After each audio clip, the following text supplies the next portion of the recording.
GameFam will not kill Roblox anime. Let me explain.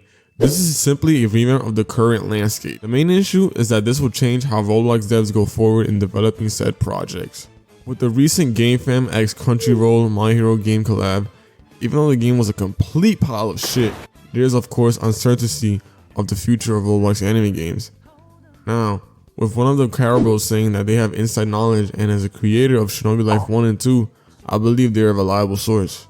Now the concerning points he makes in these threads is now if a studio/developer obtains an IP, they will most likely look out to DMCA all their competitors to get more players, which just happens to the likes of Anime Adventures and Anime Fighting Simulator. But let's be honest, no one cares about Anime Fighting Simulator. Second is how they will be targeting smaller games, which is probably the biggest bond to the community, as multiple of our favorite games could be at risk at DMC takedown in the near future. Now, ever since the Brick Bronze and Shinobi Life 2 incident, I believe we all had this in the back of our heads. But the concessions was, as long as our favorite anime game didn't bring in too much attention, we would be fine. But now with the warning from Caribos, games like Sakura Stand, Anime Showdown, and classics like ABA are at risk. This also affects games in development like Relseas and the Final Stand sequel. But here's the reason us anime game enjoyers aren't fully cooked. This shitty game. Look.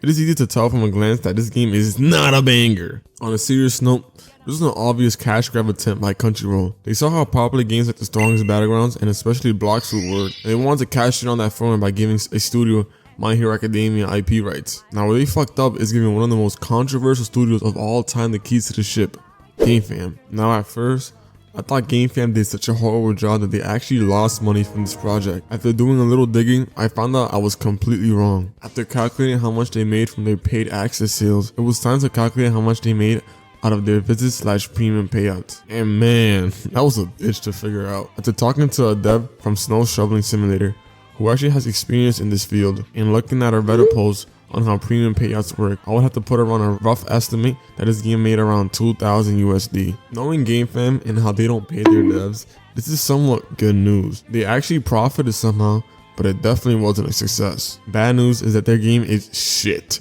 and the media is just slandering them once again. I mean, when you have the official My Hero Academia license, a Crunchyroll logo, and Roblox artificially boosting the game in the search algorithm, and they put up these type of numbers, yikes. Now I think we can be safe to assume that GameFam will have any of these anime IPs banging at the door for a while now. But the problem still stands on how our favorite anime games are in danger of being DMC'd. While making this, apparently Shady4 said that GameFam supposedly copyrighted Demon Slayer. Now, I don't know how reliable this is since I can't find any concrete evidence on the topic. No offense to Shady4, he's a credible source, but I won't be surprised if this happens in the near future. Back on topic, I think Rage perfectly described my thought process to his reply to Caribro on his thread. Roblox is crying right now. I'd say anime games make up a large amount of players that have money at this point. Without anime games, a lot of people will lose interest. The very few games that pay for an IP will probably cause Roblox to run dry of enjoyable content and cause people to move on. The next time a studio gets an official anime IP,